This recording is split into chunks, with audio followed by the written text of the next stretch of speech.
예, 요즘 세간에 많이 회자되고 있는 그런 사건들이 있습니다.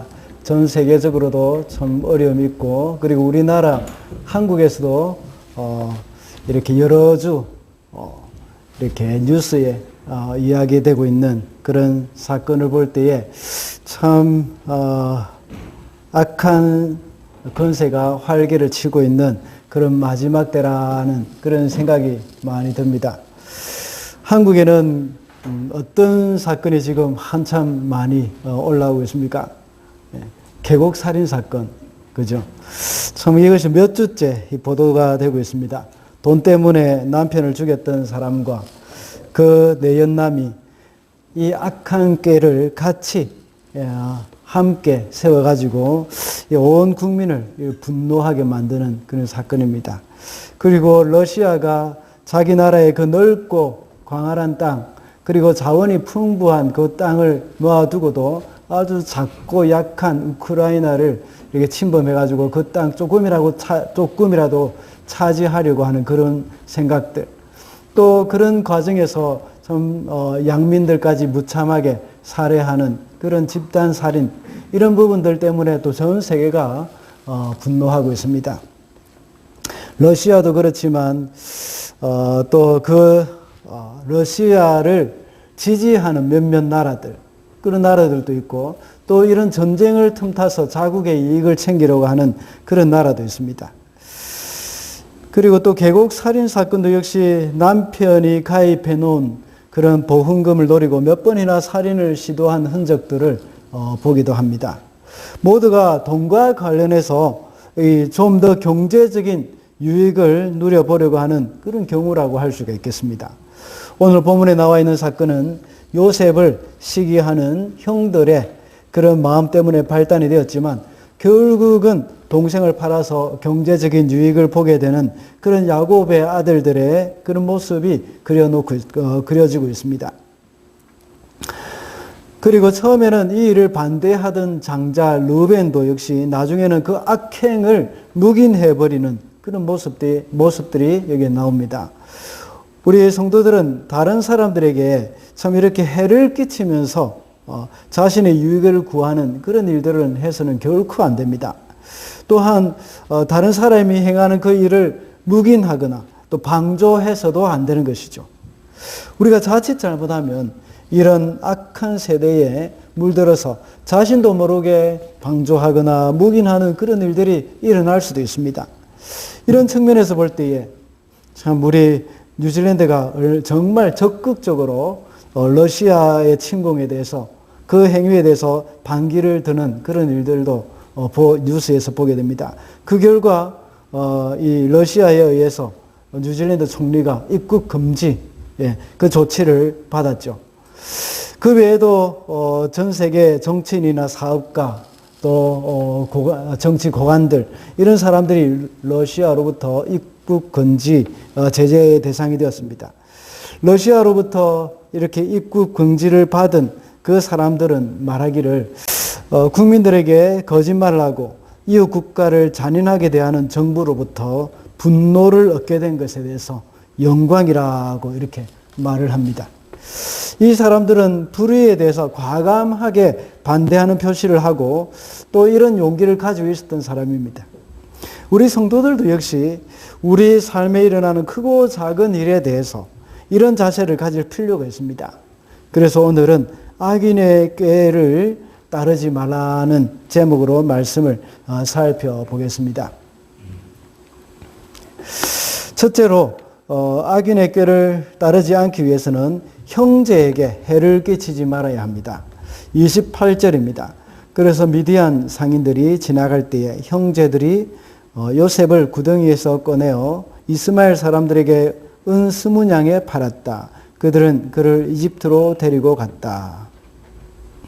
몇 주 전에 우리가 살펴봤던 말씀에서 형들을 찾아오는 그 요셉을 그 형들은 멀리서 바라보고 발견하고는 죽여버리려는 그런 생각을 하고 있었습니다. 그러나 장자 르벤은 이렇게 그 일에 반대하고 죽이지는 말자 하고 말을 하고 구덩이에 빠뜨려 놓자 하는 그런 제안을 했습니다. 르우벤은 나중에 이렇게 아버지에게 돌려보낼 그런 마음이 있었던 것입니다. 그러나 형제들은 거기서 요셉을 굶겨 죽이든지 아니면 목말라 죽게 하든지 그런 어떻게 해서든지 죽여버리려는 그런 심산이었습니다. 요셉을 구덩이에 던져놓고는 음식을 먹었습니다. 그 음식은 아마 아버지가 요셉에게 신부를 보내면서 요셉의 등에 지어준 그 형을 위한 음식이었을지도 모르겠습니다. 그 음식을 자기들은 먹고 자기 동생은 구덩이에 빠뜨려 놓고 그 괴로운 그런 외침을 듣고 있었던 겁니다. 그때 마침 이스마엘 상인들이 지나갔습니다. 25절과 27절에서는 이스마엘 상인이라고 나와 있고 또 28절에서는 미디안 상인이라는 말과 또 이스마엘 사람이라는 그런 말들이 함께 기록되어 있습니다. 왜냐하면 이 상인들은 이스마엘 무리들과 그리고 미디안 무리들이 함께 다녔기 때문입니다. 그들은 가능하면 함께 몰려다녀야 도적들로부터 스스로를 보호할 수 있기 때문이었죠. 본래 길르앗에는 향품이 많이 생산되는 지역이 있습니다.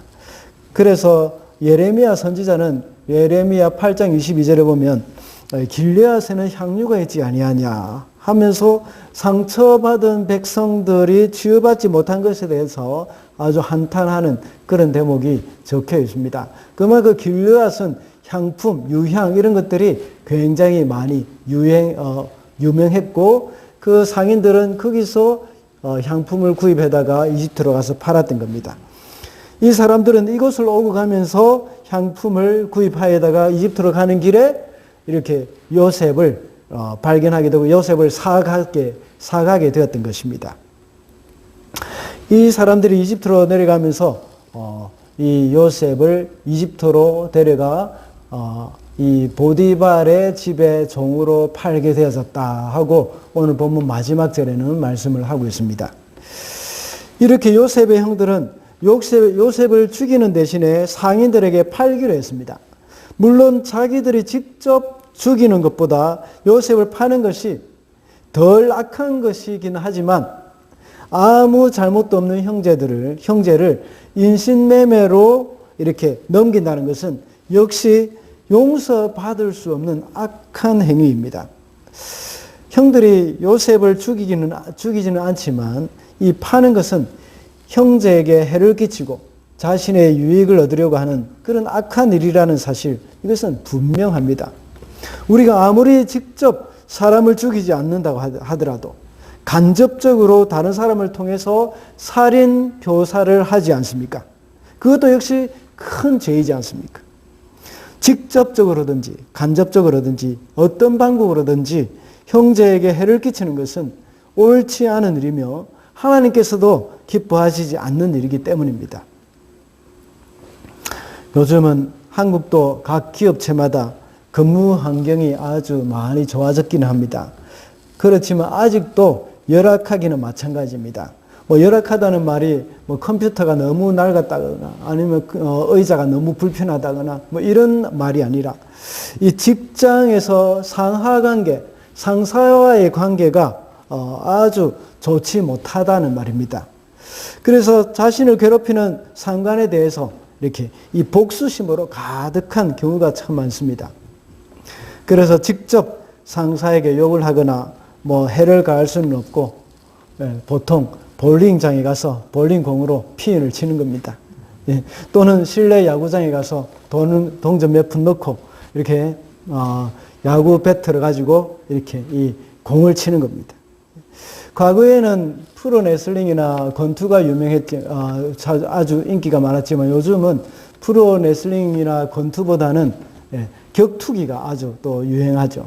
그래서 사람들은 그 격투기를 보면서 이렇게 생각을 하는 겁니다. 자기가 가지고 있는 그런 분노 이런 것들을 대리만족하는 것입니다. 그래서 볼링을 치면서 피인을 보면서 저것은 김부장 이렇게 생각하기도 하고, 또 실내 야구를 하면서 공을 치면서 저거는 박과장 생각하기도 합니다. 그리고 또 이제 격투기를 보면서 상대방을 얻어맞는 상대방을 생각하면서 우리 상사 이런 생각을 하기도 합니다. 물론 이렇게 볼링이나 또 이렇게 격투기 이것을 보는 것 자체는, 그것을 하는 것 자체는 나쁜 것은 아닙니다. 그런데 이것을 통해서 자신이 미워하는 사람을 향한 복수심, 그것을 대신에 만족하는 것, 이것은 옳지 않은 방법이라고 할 수 있습니다. 우리는 그리스도인으로서 이런 응어리진 마음을 다른 폭력적인 놀이로 대신 만족시키는 것은 옳지 않습니다. 물론 심리학자들 같은 경우는 그런 것은 좋은 방법이라고 말을 할 수도 있습니다. 그러나 그리스도인은 그런 마음을 하나님께 가지고 가서 하나님께 부르짖으면서 기도와 말씀으로 치료해 가야 하는 겁니다. 오늘 본문에 나오는 유다가 어떻게 보면 굉장히 관대하다는 생각이 들 수도 있습니다. 관대한 것일 수도 있지만, 그러나 오히려 치밀하다는 말이 더 나을 것입니다.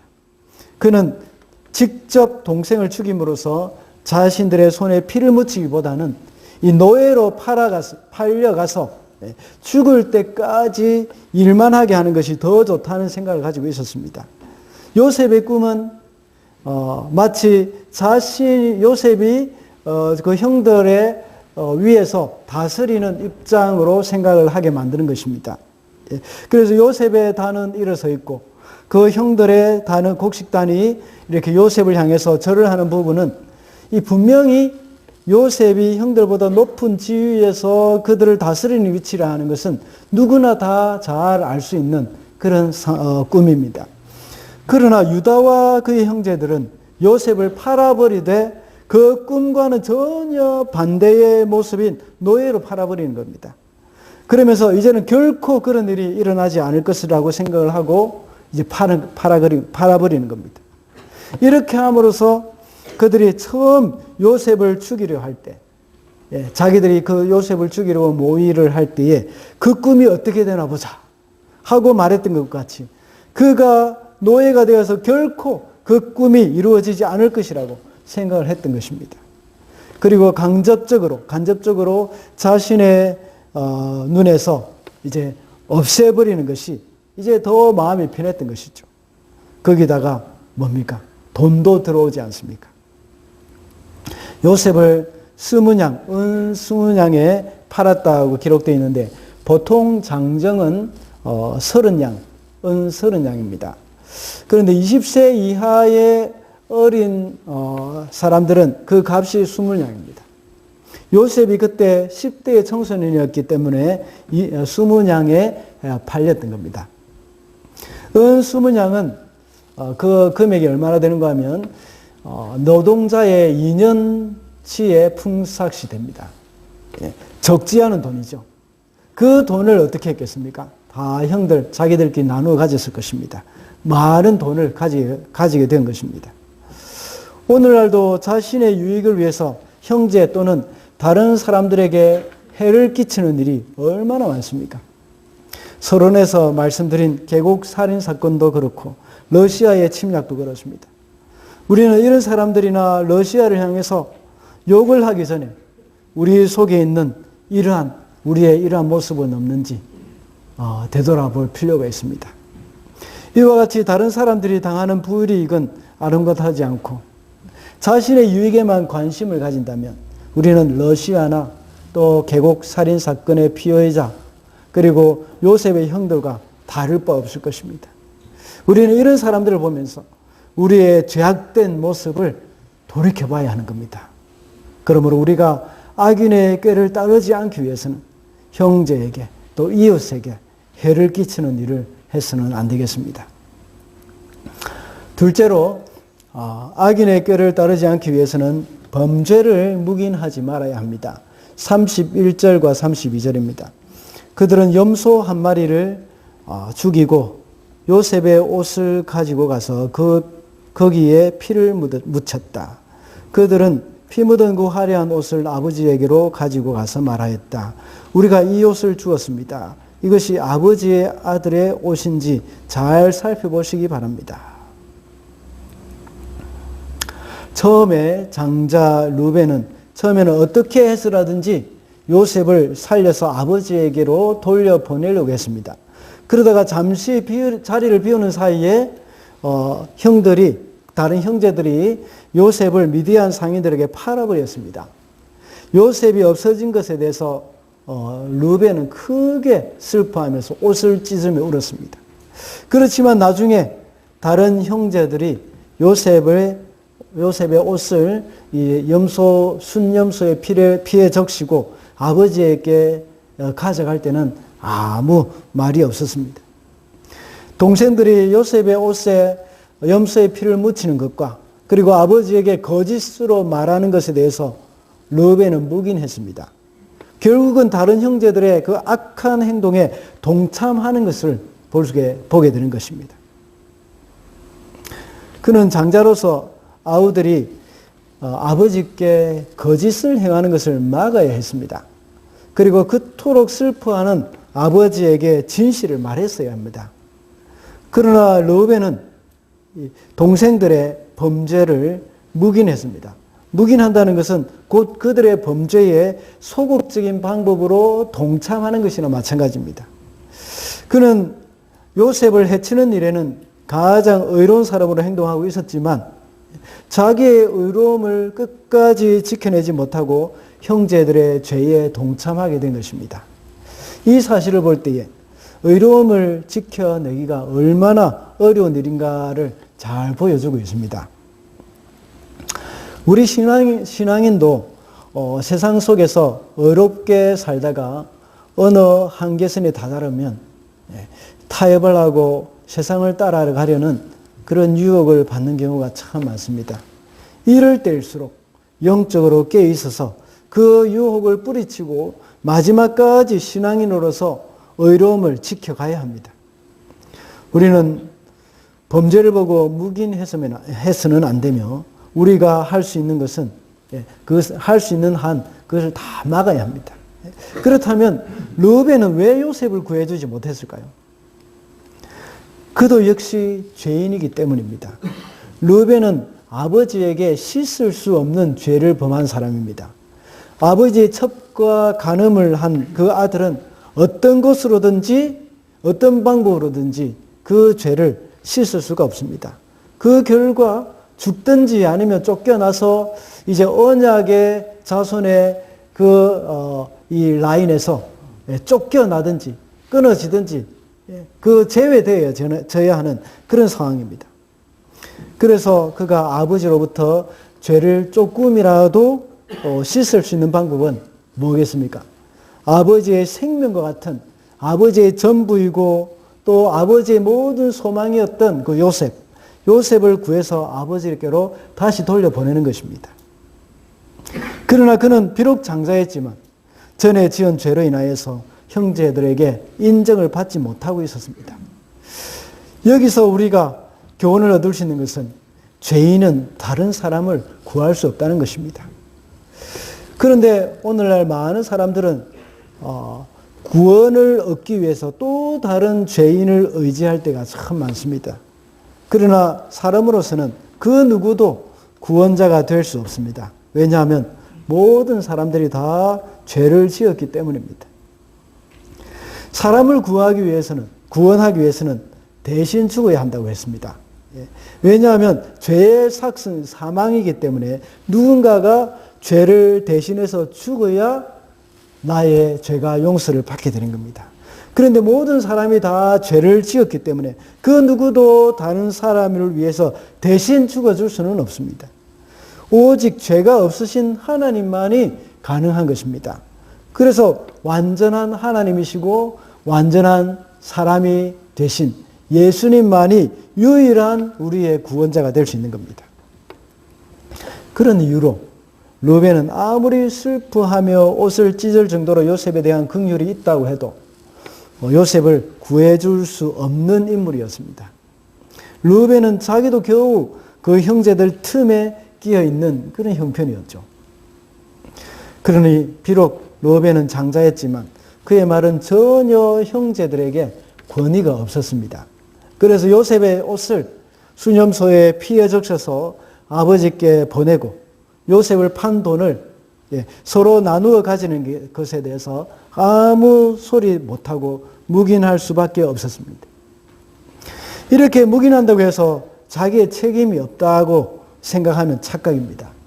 아리마대 사람 요셉, 여러분 아실 것입니다. 그 요셉은 예수님을 재판할 때에 사내들인 공회원들에게 그들의 행위가 옳지 않다고 이야기를 한 아주 그런 의로운 사람이었습니다.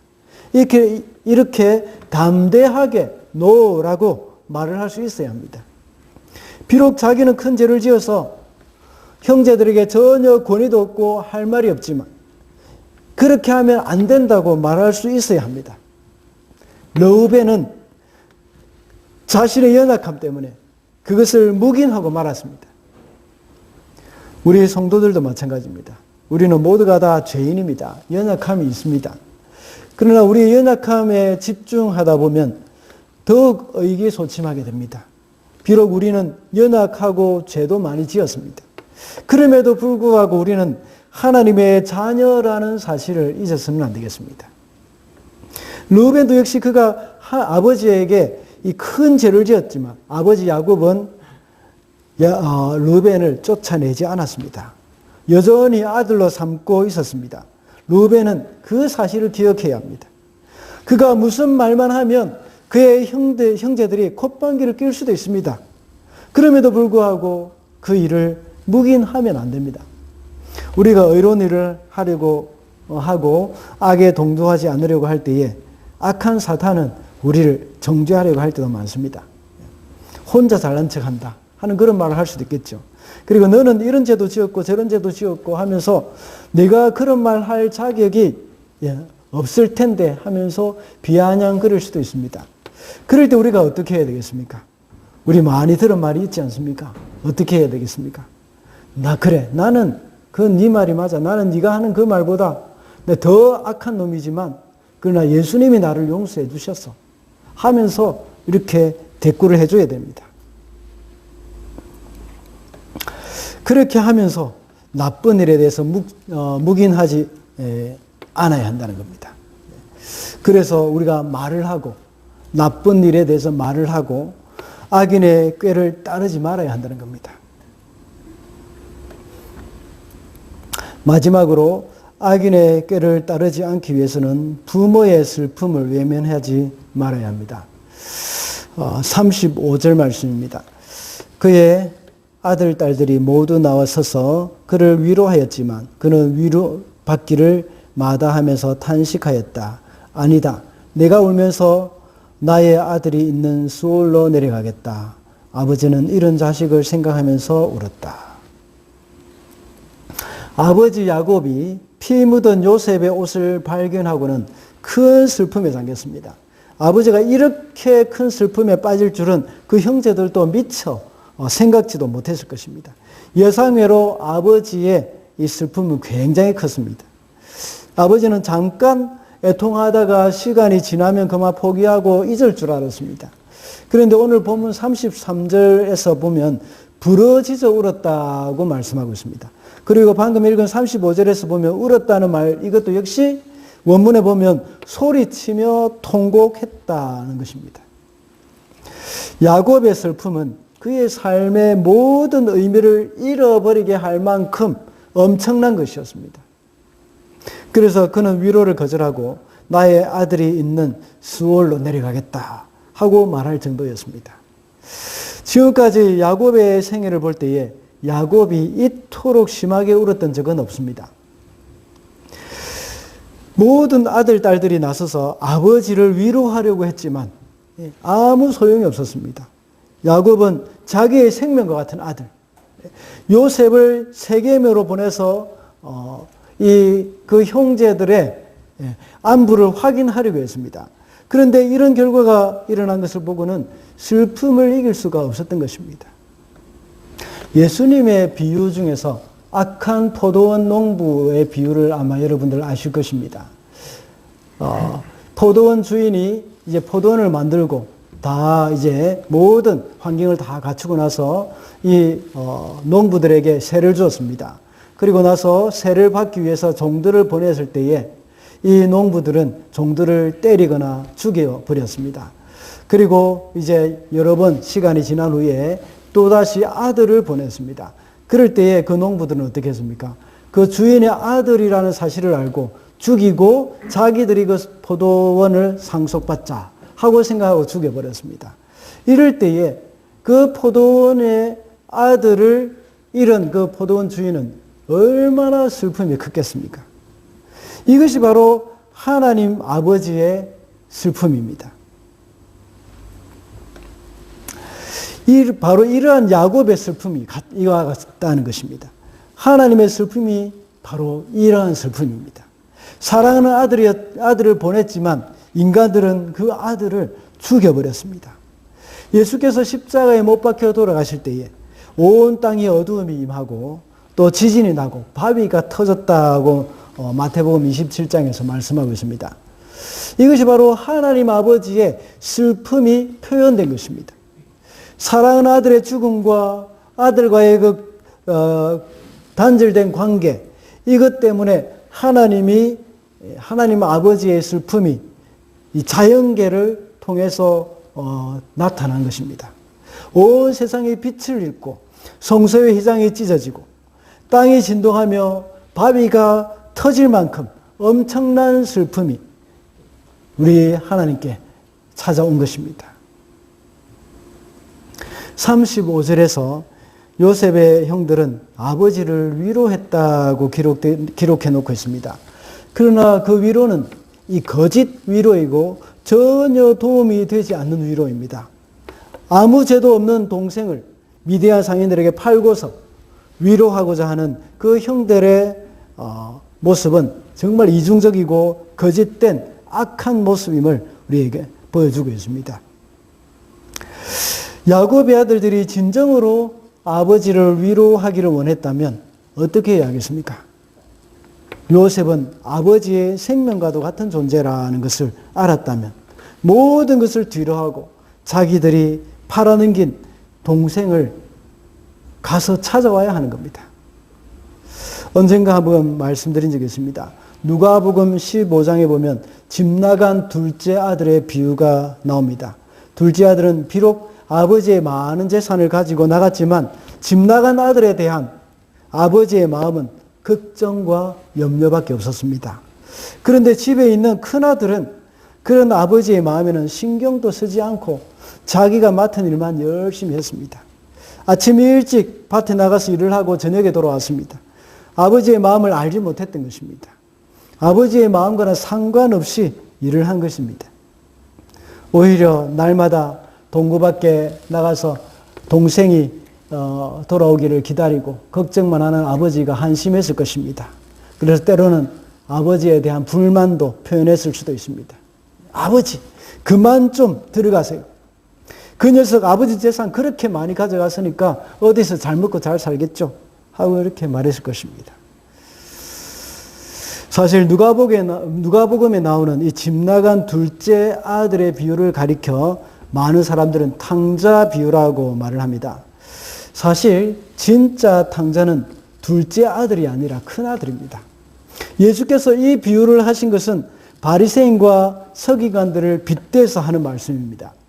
예수님께서 세리와 창기들, 죄인들과 함께 어울려 계실 때에 바리새인과 서기관들, 율법학자들은 예수님을 비난했습니다. 이 사람이 죄인들과 함께 먹고 마신다 하면서 비난했을 때에 예수님께서 세 가지의 비유를 들어서 설명을 해 주셨습니다. 첫 번째는 뭡니까? 잃은 양 한 마리를 찾아 헤매는 목자. 두 번째 비유는 뭡니까? 잃은 한 개의 드라크마를 찾아 헤매는 여인. 세 번째가 바로 잃어버린 둘째 아들을 기다리고 있는 그 아버지. 그것을 이야기하면서 결론을 이야기할 때에, 결론을 맺을 때에 큰아들의 이야기를 하는 겁니다. 그러면 결국은 누구 이야기를 하는 겁니까? 바리새인과 이 율법사들에 대해서 이야기하는 겁니다. 그 사람들이 하나님이 정말 한 사람, 한 영혼 돌아오는 것에 대한 기쁨, 이것을 알지 못하고, 이 하나님의 기쁨을 알지 못하고 그것을 손가락질하고 비난하는 그 안에 있는, 집 안에 있는 탕자와 같은 큰아들, 그 큰아들과 같은 바리새인과 서기관들을 향해서 하는 말입니다. 만약 이 큰아들이 아버지의 마음을 알았다면 어떻게 해야 하겠습니까? 날마다 동구 밖에 나가서 둘째 아들을 기다리는 아버지의 모습을 보면서 아버지를 위로해 드리기를 원한다면 어떻게 해야겠습니까? 집안일 다 놔두고 농사일 다 만사를 제쳐놓고 동생을 찾으러 가야 합니다. 아버지 걱정하지 마세요. 제가 가서 동생을 찾아오겠습니다. 하고 이렇게 말해야 합니다. 그래서 보찜 싸들고 동생을 찾으러 떠나야 합니다. 오늘 본문에 나오는 야곱의 아들들도 마찬가지입니다. 정말 아버지를 위로하기 원한다면 솔직하게 말을 해야 합니다. 아버지, 요셉이 아직 살아있을 것입니다. 우리가 팔아버린 겁니다. 아마 애굽 어딘가에 있을 것입니다. 저희가 가서 다시 찾아오겠습니다. 하고 말하고 동생을 찾아 떠나야 합니다. 그러나 그들은 아버지를 위로하는 것 같지만 그 아버지의 슬픔보다는 자신들의 안위가 더 컸습니다. 결국 그들은 아버지의 슬픔을 외면하고 말았던 것입니다. 우리 성도들도 역시 하나님 아버지의 이 슬픔을 외면하지 말아야 합니다. 하나님 아버지의 슬픔이 무엇입니까? 잃어버린 자녀에 대한 하나님의 마음입니다. 하나님은 잃어버린 자녀들을 간절히 찾고 계신다는 사실, 그것을 알고 우리는 그들을 찾아 나서는 자들이 되어야 합니다. 우리도 이제 동생을 찾으러 가야 합니다. 그 동생들이 어디에 있는지 알 수 없지만 산으로 들러다니면서 찾아야 합니다. 그래서 이번에는 우리 교회에서 전도 프로그램, 작년부터 준비했던 전도 프로그램 알파를 지금 계획하고 있습니다. 참 코로나 때문에 오랫동안 준비만 하고 실제로 하지는 못했습니다. 그래서 이번에는 다시 시작하기 위해서 또다시 준비를 합니다. 이 일에 함께 여러분 동참을 해주셔야 됩니다. 많은 헌신자들이 필요합니다. 주방팀, 찬양팀, 소그룹, 중보기도 데코레이션, 행정. 헌신자들만 있으면 또 안 됩니다. 헌신자들만 있고 게스트가 없다면 어떻게 되겠습니까? 큰아들이 됩니다. 다 큰아들만 되면 안 되지 않습니까? 자기 일에만 열심히 하는 그런 큰아들만 있으면 안 됩니다. 동생 요셉을 찾아와야 합니다. 여러분이 전도 대상자들 추천해 주셔야 됩니다. 아직 많은 사람들이 우리 해밀턴 지역에서 하나님을 믿지 않는 사람들이 참 많습니다. 그 사람들을 인도해 와야 합니다. 하나님을 알지 못하시는 분, 또는 아직 확신이 없는 분, 그리고 믿음에 대해서 좀 더 알기를 원하고 성장하기를 원하는 분들 초청해 주시기 바랍니다. 여러분이 직접 데려올 수 없으면 그 사람의 인적 사항을 적어서 이렇게 제출해 주시면 우리 알파팀이나 전도부에서 그 사람을 컨택해 가지고 초청장을 보내기도 하고 오라고 할 것입니다.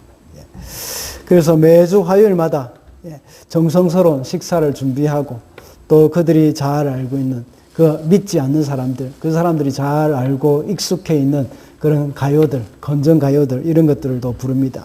그리고 복음을 전하는 시간과 함께 또 여러 가지 궁금한 문제들을 짚어줄 것입니다.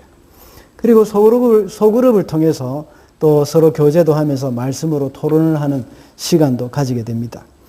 이렇게 해서 그들이 자연스럽게 하나님을 알아가게 하고 교회에 대해서 마음을 열게 합니다.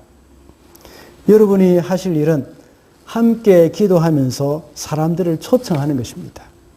그것도 어려우시면 초청하고 싶은 분들의 인적 사항들을 적어서 제출해 주시면 됩니다. 이것이 바로 아버지의 슬픔을 외면하지 않는 방법입니다. 우리 다 같이 동생 찾으러 가야 안 되겠습니까? 옆에 분들에게 격려하십시다. 우리 동생 찾으러 갑시다 하고 이야기하십시다. 네, 이야기했습니까? 예, 동생 찾으러 갑시다. 예.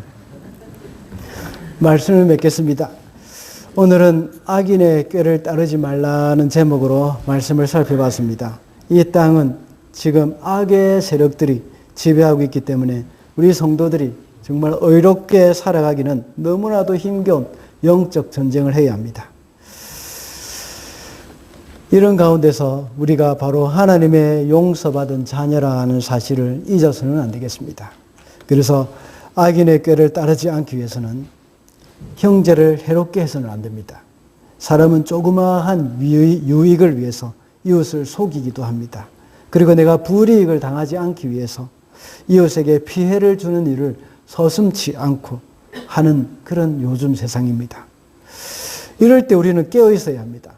그래서 우리 성도들은 어떻게 해서든지 다른 사람에게 손해를 끼치기보다는 오히려 내가 손해를 보고 내가 희생을 하더라도 이웃의 유익을 주는 그런 삶을 살아야 하는 겁니다. 또한 악인의 꾀를 따르지 않기 위해서는 이 범죄를 묵인해서는 안 됩니다. 사실 우리도 실수할 때가 많고 연약한 부분들이 많습니다. 그럴 때 우리는 솔직하게 우리의 잘못을 인정하고 그 대가를 치를 각오를 해야 합니다. 그래서 옳지 않은 것은 용기를 내서 아니라고 말할 수 있어야 하는 겁니다. 그리고 악인의 꾀를 따르지 않기 위해서는 아버지의 슬픔을 외면해서는 안 됩니다. 하나님 아버지의 슬픔이 무엇인지 우리는 다 알고 있습니다. 그것은 잃어버린 영혼에 대한 마음입니다. 우리는 여러 가지 일로 많이 바쁘겠지만 가장 우선순위에 있는 것은 바로 잃어버린 하나님의 자녀를 찾아오는 것입니다. 그래서 하나님 아버지의 마음을 시원케 해드리는 저와 여러분이 되시기를 바랍니다.